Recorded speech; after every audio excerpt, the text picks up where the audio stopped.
যে উনি যে উস্কানিমূলক বক্তব্য এবং অর্ডার দিয়েছেন লেথাল উইপন ব্যবহার করে হত্যা, সেই অর্ডারটা তখনও চলছিল। উনি চলে গেছেন, কিন্তু ওনার অর্ডারের এক্সিকিউশনটা, অর্ডারের প্রিভিলেন্সটা তখনও বিদ্যমান ছিল। এজন্য এই তিনজনের বিরুদ্ধে জুলাই আগস্ট গণ অভ্যুত্থান চলাকালে মানবতা বিরোধী অপরাধের অভিযোগের মামলার 4 শুনানির জন্য দিন ধার্য ছিল। প্রসিকিউশনের পক্ষ থেকে ইতোপূর্বে 4 শুনানি সম্পন্ন হয়েছিল। আজকে ডিফেন্স কাউন্সিলস অর্থাৎ আসামি পক্ষের আইনজীবীর পক্ষ থেকে 4 শুনানির জন্য দিন ধার্য ছিল। ডিফেন্সের পক্ষে 4 শুনানি সম্পন্ন হয়েছে। আসামি চৌধুরী আবদুল্লাহ আল মামুনকে আজকে ট্রাইব্যুনালে হাজির করা হয়েছিল।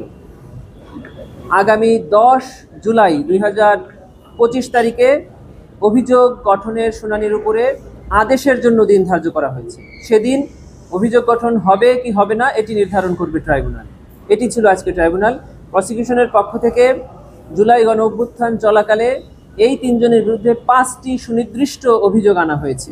সেই 5টি সুনির্দিষ্ট অভিযোগ থেকে ওনারা অব্যাহতি চেয়েছেন এবং আমরা প্রসিকিউশনরা অভিযোগ গঠনের জন্য আবেদন করেছি।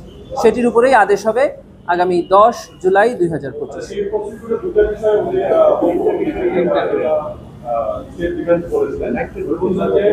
ওনার সাথে ওই যারা কথা হয় ফলে তাদের পক্ষে যে বক্তব্য গ্রহণযোগ্য নয়, আগে বলছে যে আইনের যেটা বলেছেন যে এই আইনটা জি, এই মামলার আসামি পক্ষের আইনজীবী তার ডিসচার্জ হিয়ারিং অর্থাৎ অভিযোগ থেকে অব্যাহতির শুনানিতে 2টি পয়েন্ট মূলত উল্লেখ করেছেন। একটি হলো যে এই যে 1973 সালে আন্তর্জাতিক অপরাধ ট্রাইব্যুনাল আইন, এটি একটি যুদ্ধাপরাধ আইন এবং এটি যুদ্ধকালীন সময়ে সংঘটিত অপরাধের জন্য তৈরি করা হয়েছিল। এটি ছিল ওনাদের আর্গুমেন্ট। আমরা বলেছি এই আইনের সেকশন 3 সাবসেকশন 1 এখানে সুস্পষ্ট করে বলা আছে যে এই আইন প্রণয়নের আগে অথবা পরে যদি কোনো মানবতা বিরোধী অপরাধ সংঘটিত হয় এই বাংলাদেশের টেরিটরির মধ্যে, তাহলে এই ট্রাইব্যুনাল উক্ত অপরাধের বিচার করতে পারবেন। অতএব এটি যে যুদ্ধ অপরাধের আইন, এটি এই আইনের আগাগোড়ার কোথাও বলা নাই। 2 নাম্বার, ওনারা বলেছিলেন যে এই মামলায় ওনার বিরুদ্ধে আনিত অভিযোগ অসত্য, মানে মিথ্যা। এক্ষেত্রে বিজ্ঞ চিফ প্রসিকিউটর ট্রাইব্যুনালকে জানিয়েছেন যে এটি সত্য কি মিথ্যা এটি নিরূপণের সময় চার্জ হিয়ারিং নয়। চার্জ হিয়ারিং হলো কোনো আইনগত সুস্পষ্ট ত্রুটি আছে কিনা। সত্য মিথ্যা নির্ধারণ হয় ট্রায়ালে। চার্জ ফ্রেম হলেই কেবল বিচার হবে কি হবে না সেটা নির্ধারণ করা হবে। অতএব উনি যে অভিযোগ এনেছেন, উনি যে কথা বলেছেন যে এটি অসত্য, সেটা নির্ধারণ হবে যদি চার্জ ফ্রেম হয়, তারপরে বিচারে গিয়ে। সেজন্য ওনার এই সাবমিশন গ্রহণযোগ্য নয়। এটি আমাদের পক্ষ থেকে ওয়াইড স্প্রেড অ্যান্ড সিস্টেম্যাটিক মানে হলো যে ইন্টারন্যাশনাল ক্রাইমসের ডেফিনেশনে পড়তে গেলে মানবতা বিরোধী অপরাধের ক্ষেত্রে কোনো অপরাধ কোনো একটি জায়গায় সংঘটিত হয়ে সেটি সারা দেশব্যাপী ছড়িয়ে পড়তে হয় এবং সকল হত্যাকাণ্ড একই প্যাটার্নে হতে হয়। এটাই হলো সিস্টেম্যাটিক অ্যান্ড ওয়াইড স্প্রেড। এই ঘটনাটি ঘটে নাই মর্মে উনি বলেছেন।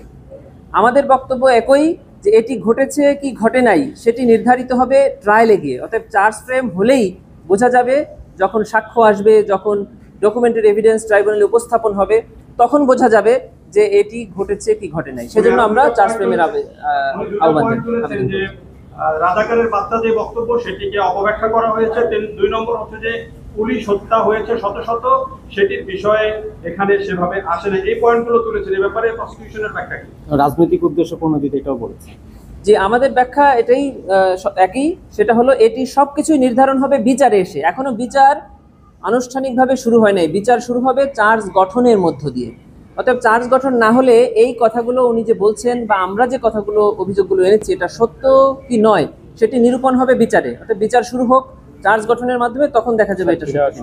যদি এটা সত্য না হয় তাহলে ওনারা খালাস পাবেন।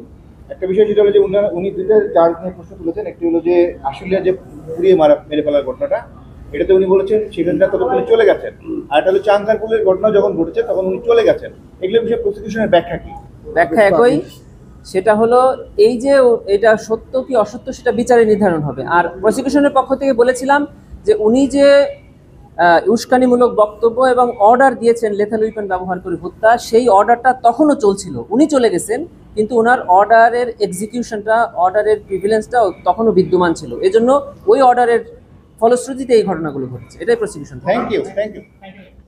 আর্গুমেন্ট তো এখানেই